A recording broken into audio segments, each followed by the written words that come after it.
ಎಕ್ಸಾಮ್ಗಿಂತ ಮುಂಚೆ ನಿಮ್ಗೆ ಹಂಗಲ್ಲ ಈ ತರ ಪ್ರಿಪರೇಷನ್ ನಡೀತದ. ಹಾಗಾದ್ರೆ ಈ ವ್ಲಾಗ್ ನಿಮ್ಗೆ ವ್ಲಾಗ್ ಕೊನೆ ತನಕ ನೋಡಿ, ಮಸ್ತ್ ಆಗೈತೆ. ಹಾಯ್ ಗೈಸ್, ಎಲ್ಲರಿಗೂ ನಮಸ್ಕಾರ. ಇವತ್ತು ಬೆಳಗ್ಗೆ ಖುಷಿಯಾಗಿ ಕಾಲೇಜ್ ಕಡೆ ಹೊರಟ್ವಿ. ಯಾಕಂದ್ರೆ ಇವತ್ತಿತ್ತು ನಮ್ಮ ಕಾಲೇಜಲ್ಲಿ ಎಕ್ಸಾಮ್.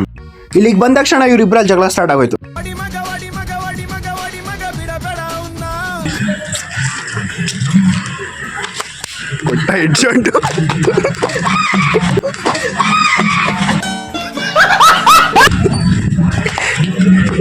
ಅಮ್ಮ ಒಬ್ಬ ಇದೆ ಗುಣ ಇರ್ಲಿ ಪಾಪ. ಅವ್ರ ಐಡಿ ಕಾರ್ಡ್ ಹೋಯ್ತು. ಆಗ ಹೊಸ ಐಡಿ ಕಾರ್ಡ್ ಮುಂಡ ಬಸ್ತಾ. ಅಕೌಂಟೆನ್ಸಿ ಟೆಸ್ಟ್ ಐತೆ. ಅಕೌಂಟ್ ಸ್ಪೆಲ್ಲಿಂಗೇ ಬರಲ್ಲ ನಮ್ಗೆ. ಅಕೌಂಟ್ ಸ್ಪೆಲ್ಲಿಂಗೇ ಬರಲ್ಲ ನಮ್ಗೆ. ACCO ಕಾಲೇಜು ಜೆ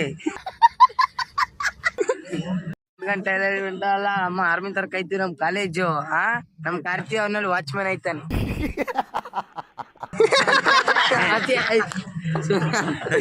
ಓದ ಹುಡುಗರು ಎಲ್ಲ ರಾತ್ರಿ ಎಲ್ಲ 1 ಗಂಟೆವರೆಗೂ ಓದವನೆ. 1 ಗಂಟೆವರೆಗೂ ಓದ್ಬಿಟ್ಟು ಇವಾಗ ಬಂದು ಇಲ್ಲಿ ಬುಕ್ ಇಟ್ಕೊಂಡ್ ಕೂತವನೆ. 5 ನಿಮಿಷ ಐತೆ ಕಾಲೇಜ್ಗೆ ಹೋಗಕ್ಕೆ. 5 ನಿಮಿಷನೂ ಬಿಡ್ತಲ್ಲ, ಬುಕ್ ಇಟ್ಕೊಂಡು ಓದ್ತವನೆ. ಮನೇಲೆಲ್ಲ ನಿದ್ದೆ ಹೊಡ್ಕೊಂಡು 8 ಗಂಟೆಗೆ ಎದ್ಬಿಡು. ಏನನ್ನು ಸಾಧಿಸಿರೋ ಸಂತೋಷ ಇವರ ಮುಖದಲ್ಲಿ ತೇಲಾಡ್ತಾ ಇರೋದನ್ನ ಗಮನಿಸಿದೆ. ಮೇಕಪ್ ಮಾಡ್ಕೊತವನೆ. ಕೊಟ್ಟ ಶಾರ್ಟು ಇನ್ ಬರೀ ಹೊಡೆಯೋದ್ರಲ್ಲೇ ಆಯ್ತು. 8ನೇ ಸತಿ ಐಡಿ ಕಾರ್ಡ್ ಕಿತ್ಕೋತಿರೋದು. ಎಕ್ಸಾಮ್ ಐತೆ, ನನ್ನ ಮಕ್ಕಳು ಓದಂದ್ರೆ ಓದಾದ್ಬಿಟ್ಟು ಹೆಂಗ್ ಬರೀತಾವ್ ನೋಡಿ. ನೋಡ್ಕೊಳ್ಳ ಗಾಯ್ಸ್, ಸುಮ್ಮನೆ ಹೇಳಿದ್ದು. ಆಮೇಲೆ ಕಾಪಿ ಚೀಟಿ ಬರ್ಕೊಂಡು ಹೋಯ್ತಾರ ಅಂತ ಅನ್ಕೋಬೇಡಿ. ಗಾಯ್ಸ್, ಇವತ್ತಿನ ಬ್ಲಾಗಿಗೆ ಇಷ್ಟೇ. ವಿಡಿಯೋ ಇಷ್ಟ ಆಗಿದ್ರೆ ಒಂದು ಲೈಕ್ ಮಾಡಿ, ಇಷ್ಟ ಆಗಿಲ್ಲ ಅಂದ್ರೆ ಒಂದು ಫಾಲೋ ಮಾಡ್ಕೊಳ್ಳಿ. ಸಿಗೋಣ ನೆಕ್ಸ್ಟ್ ಬ್ಲಾಗಲ್ಲಿ. ಬಾಯ್ ಬಾಯ್.